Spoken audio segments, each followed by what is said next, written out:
Olá, alunos. Vamos então à segunda unidade. Na unidade anterior, eu disse para vocês que a gente, ao ler textos clássicos, tem que primeiro reconhecer o que é um clássico e depois se colocar em um certo estado de espírito para ser capaz de aproximar-se do texto clássico de um modo que seja recompensador. Isso implica, então, eu disse, reconhecer que a obra exige de nós esforço e ela apresenta para nós dificuldades. Livros de filosofia não são textos fáceis, né? Livros de filosofia são textos diferentes de outras categorias de texto. Um texto de filosofia não é um texto literário, não é um manual técnico, não é um texto de opinião de jornal. Um texto de filosofia tem regras específicas, objetivos específicos e exige, portanto, uma leitura que também seja ela específica.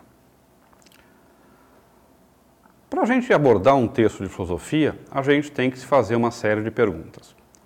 A mais básica, a mais elementar delas, a mais central delas é se perguntar qual é o problema do qual a obra está tratando. Que problema, que grupo de perguntas ou que pergunta central essa obra tenta responder.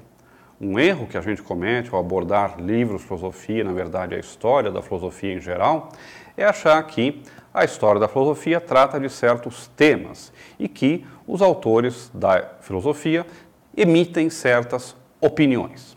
Na verdade, o que a filosofia faz e o que os autores da história da filosofia fazem é se engajar com certas perguntas, tentar responder a essas perguntas e não de qualquer jeito, tentar responder a essas perguntas inserindo-se em um diálogo que começa lá no século VII a.C. e que continua hoje até 2014, 2015 e vai continuar provavelmente muito tempo na frente. A filosofia é um diálogo e quando um autor se insere nesse diálogo, ele está respondendo a perguntas, respondendo a questões que foram feitas e levantadas por autores que vieram antes dele.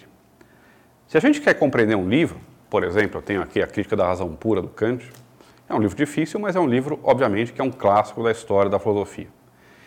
E eu começar a ler esse livro, sem ter uma preparação prévia, provavelmente eu vou entender muito pouco daquilo que ele tem a me dizer. Se eu souber, no entanto, que Kant está tratando de um certo conjunto de problemas bastante específico, a minha leitura se torna muito mais fácil e os momentos em que eu me perder nessa leitura podem ser reconduzidos ao caminho adequado se eu mantiver o foco em quais são os problemas que estão sendo discutidos. Se eu sei, por exemplo, que o problema da crítica da razão pura é o conhecimento, ou o que é, qual é a natureza, os limites, a extensão do conhecimento, isso me ajuda. Se eu souber que a crítica da razão pura é uma crítica da metafísica e uma tentativa de responder como é possível o conhecimento sintético a priori na física e na matemática, isso já representa um modo muito mais preciso de colocar a questão do Kant e, portanto, também representa um modo muito mais adequado para guiar a minha leitura. Se eu souber que os problemas aos quais o Kant tenta responder são suscitados por autores como, por exemplo, Newton e sua física, como, por exemplo, Leibniz e Wolff e as suas metafísicas, como, por exemplo, o engajamento com as críticas do Hume e a necessidade, então, de justificar que certas estruturas do conhecimento humano são a priori e, portanto, universais e necessárias contra o que queria Hume, a minha leitura se enriquece. Por quê? Porque a cada momento em que eu me engajo com o texto, em que eu leio o texto, eu vejo que a argumentação do Kant visa justamente dar uma resposta a cada uma dessas perguntas e uma resposta geral sobre a possibilidade do conhecimento a priori. Eu peguei o exemplo do Kant, mas para qualquer obra de filosofia que a gente abordar, que a gente tomar nas mãos para ler, a gente pode fazer perguntas análogas. Se a gente pegar a Cidade de Deus, do Agostinho, ela é escrita num contexto histórico muito específico e tenta responder às questões que são colocadas por aquele contexto. A mesma coisa com o Tractatus do Wittgenstein ou as investigações lógicas do Husserl, ou qualquer outro livro que você considere um clássico da história da filosofia. Ao apresentar a ideia de problema, eu já introduzi, quando eu estava falando do Kant, uma outra ideia que é fundamental para a gente poder se guiar na leitura do texto filosófico. Problemas não são respondidos simplesmente com opiniões, ou com aquilo que a gente prefere chamar em filosofia de teses. Problemas são respondidos através de argumentos. As teses ou as opiniões dos filósofos são simplesmente a resposta final, a formulação em uma linha, se você quiser, ou em poucas linhas, daquilo que é o resultado final de toda a obra. E, portanto, não são aquilo que é essencial na obra.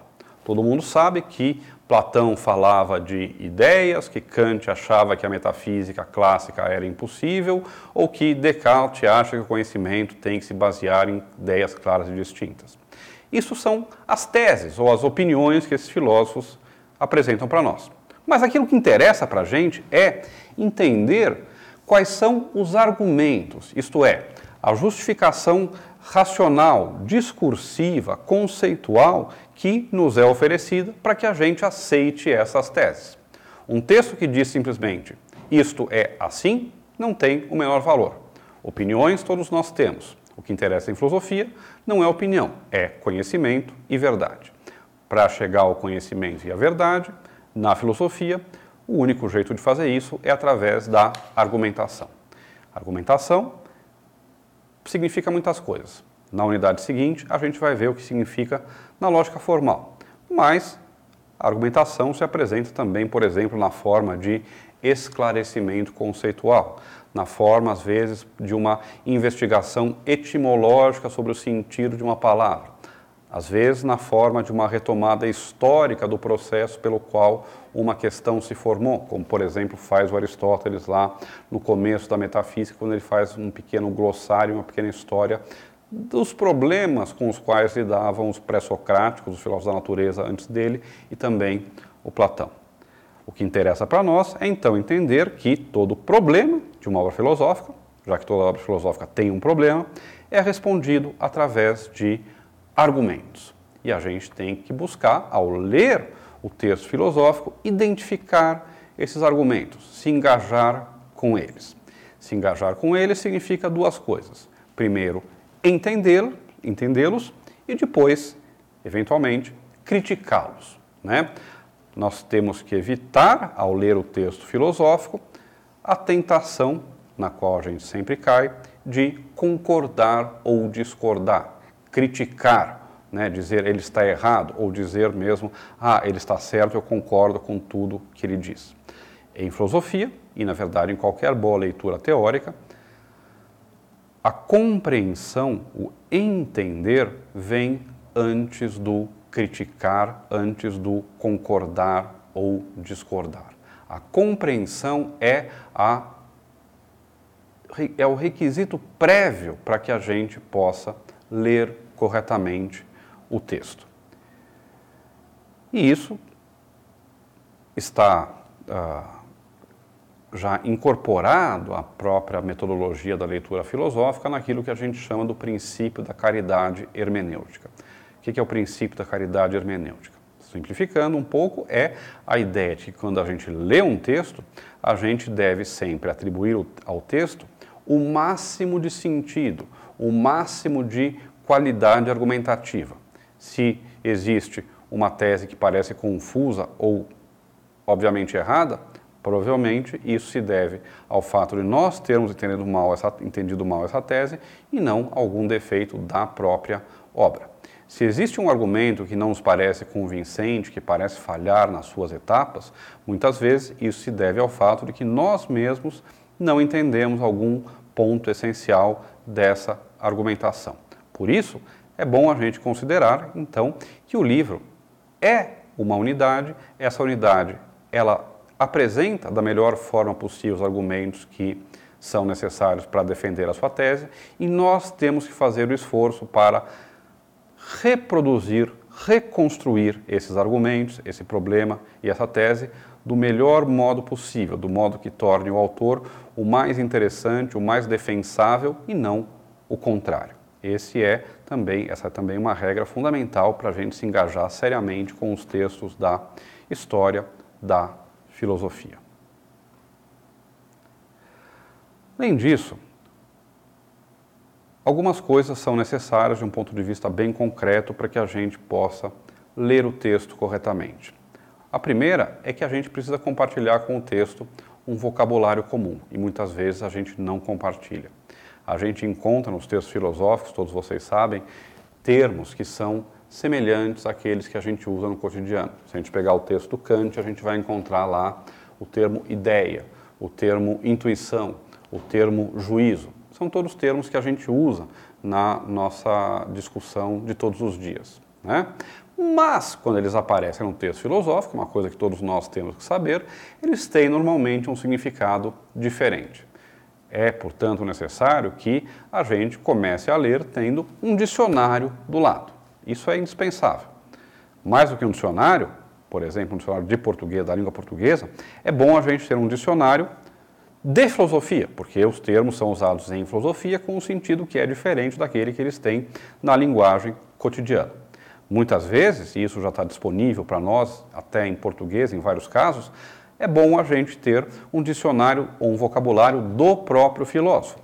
Do Kant, por exemplo, a gente tem vários dicionários ou vocabulários que explicam o sentido em que ele usa as palavras. A gente tem que ter isso ao começar a leitura, recorrer a esses instrumentos e, embora possa parecer chato no começo, vocês vão ver que à medida que a gente recorre a isso, aos poucos a gente precisa recorrer menos a eles e a leitura vai se tornar cada vez mais interessante, mais recompensadora e mais fiel ao que o autor tem a nos dizer. Na terceira unidade, a gente vai ver como é que a lógica formal pode ajudar a gente nessa tarefa de ler o texto filosófico, identificar os seus problemas e seus argumentos.